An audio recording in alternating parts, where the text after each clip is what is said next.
This is Harvard on the Map, presented by the Harvard Graduate School of Design, covering innovative ideas and thought leaders in digital cartography, Earth observation, and all things geospatial, with your host, Jennifer Horowitz. Hello and welcome to Harvard on the Map. I'm here with Michael Pearce, who is the CEO of Predictre. And I am so excited to have him on the program, in part because I think that the work that Predictre is doing is incredible, and also because I think he actually might be my twin separated at birth. Our backgrounds are so similar. Really great to have you on the program, Michael. Yeah, thanks so much for having me. Glad to be here. Yeah. So first, I thought we'd start by kind of hearing about your background and how you sort of arrived at Predictre, and then maybe hear about the work that Predictre does. Great. Yeah, sounds like a plan. So I studied architecture undergrad and was always interested in understanding how cities came together. The financial forces, the social forces, the political forces, and all of those really inspired me to try to go into real estate development when I graduated.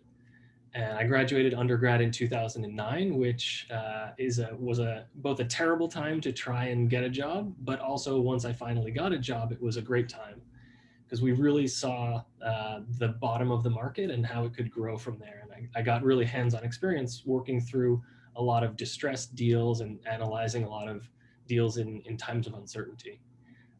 And so I spent about 7.5 years in the real estate private equity acquisition space, helped deploy billions of dollars in markets across the US in office and R&D products.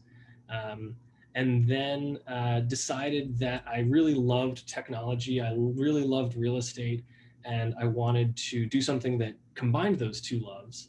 And so decided to apply to graduate school, to a program that could kind of help me jumpstart the idea that was starting to grow in my brain, and really bring it to life. And that's where we are today. So cool. And I was stalking your website, and it's really, really interesting. And I encourage our listeners to check it out. So if you could tell us a bit about Predictre and how it really, when it really started and what you guys do.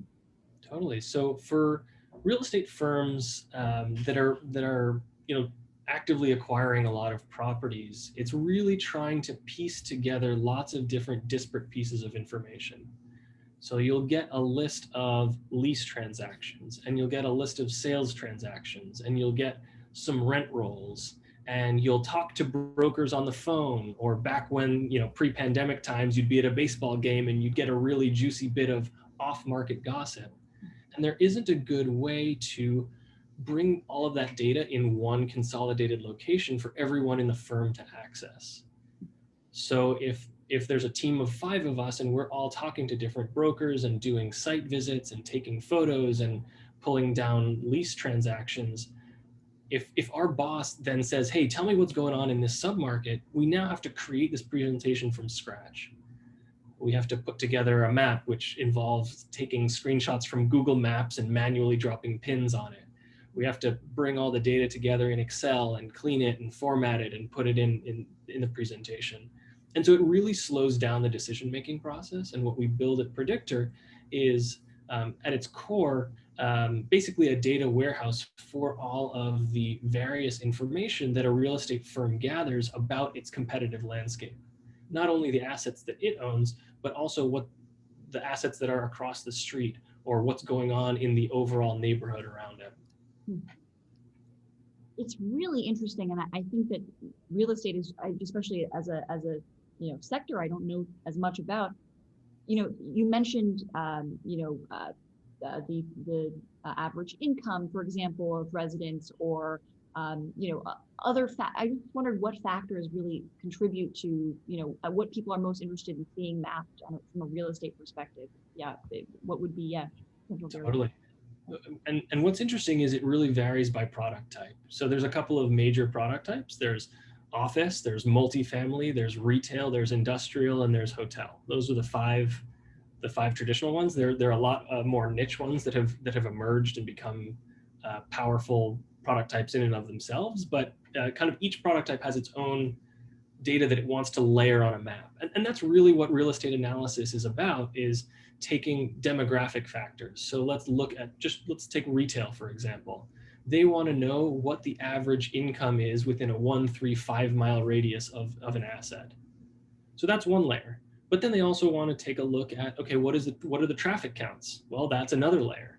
And then they want to take a look at, okay, where are all of the supermarkets, or where are all of the Sephoras, right? And so you're layering on top of different types of data, primarily vector data. And so that's, just one use case of having lots of data sets that right now are stored in either proprietary databases, spreadsheets, a lot of times PDFs, and also a lot in people's brains, right? You can be like, oh, right, that was the deal that was down the street from the Whole Foods that opened in 2016. And you just kind of have to keep this network of deals and relationships in your brain. We're providing a way to make that accessible to everyone on the team. Well, it seems like such an obvious solution, in a good way. It seems like such an obvious, important solution. Yeah, I mean, having even myself shopping around for apartments, I feel like, why would I need a real estate broker if I can kind of just use the traditional methods, looking at Zillow, looking at sort of the database solutions. That makes a ton of sense. Yeah. So I saw on your blog, there was you mentioned some other geospatial tools that can kind of help outside of GIS traditionally, that can kind of help map real estate data. You mentioned Batch Geo in one of your blogs. What are some other programs that us as real estate, perhaps not, we're not in the real estate world, but we're interested in sort of seeing real estate data mapped. What are some other companies that kind of do similar types of work, if not exactly what Predictre does? Yeah, I mean, I think that you mentioned Zillow and some of the more residential focused ones. I think there's also a big difference between residential and commercial. So commercial, real estate in general is sort of an opaque thing, but then commercial is, unless you're like deeply involved in it, you would never really know who the owners are of all those buildings in Kendall Square, for example. Right? But on the commercial side, that's really important. Who owns them, who the tenants are, right? You might see a flagship tenant. I listened to one of your other podcasts, and one of them, works in the Microsoft building, right? And so Microsoft is obviously in that building, but who else is in that asset? So it's very, very opaque. And so really up until this point, the people who've had the information and the skill in visualizing it were really the major brokerage houses. So that's CBRE, that's JLL, that's Cushman and Wakefield, that's Colliers. But it's something that the people who are actually doing the investing, the people with the capital to buy the buildings, always wanted, right? They wanted to be able to create those visualizations and have their own records similar to what the brokers had. And that's really what we're trying to provide. Oh, interesting. Huh. It seems like everyone who's in this field should at least have that technical skill. It seems like as every sector modernizes, it seems like that just seems like an obvious skill. Wow. Yeah. So interesting. I wonder, you were formerly at MIT, and I know that there may be a lot of GSD students. It seems like a lot of GSD students listen. I wonder what some of your outside of Predictre, what some of your favorite classes were, and any recs you might have for students who are listening, or faculty who are interested.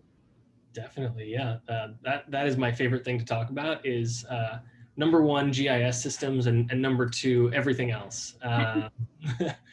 So MIT, I chose the urban planning program at DUSP at MIT for a couple of reasons. One, I wanted a program that was centered in the built environment and very dedicated to social justice.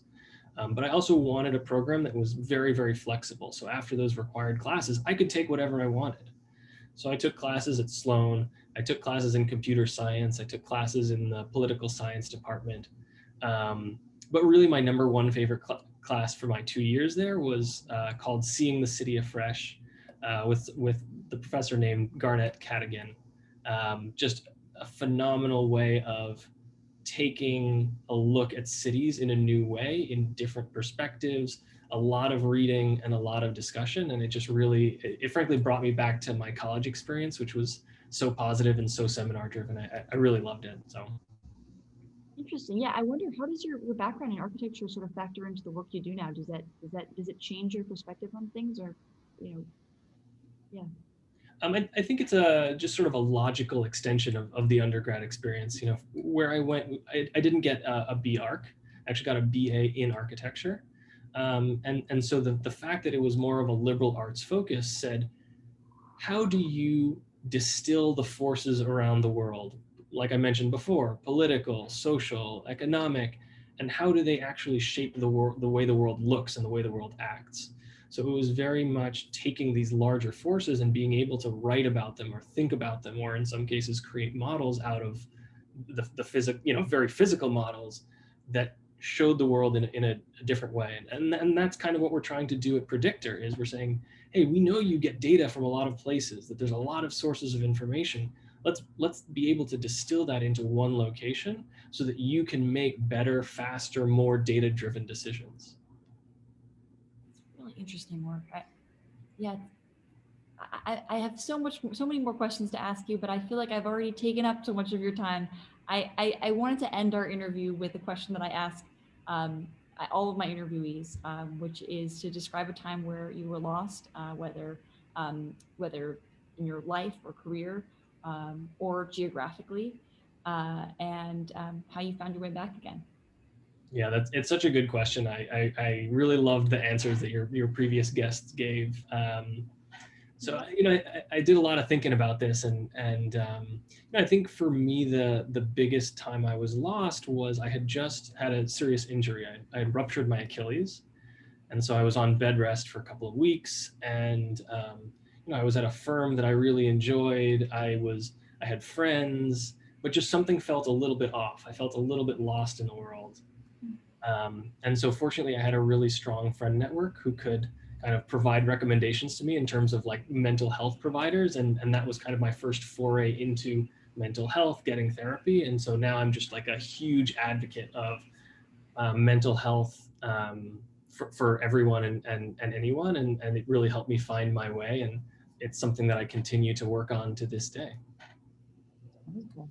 Yeah, I'm very much, I'm actually kind of very much moved by that in part because I'm a big runner. I've always loved running.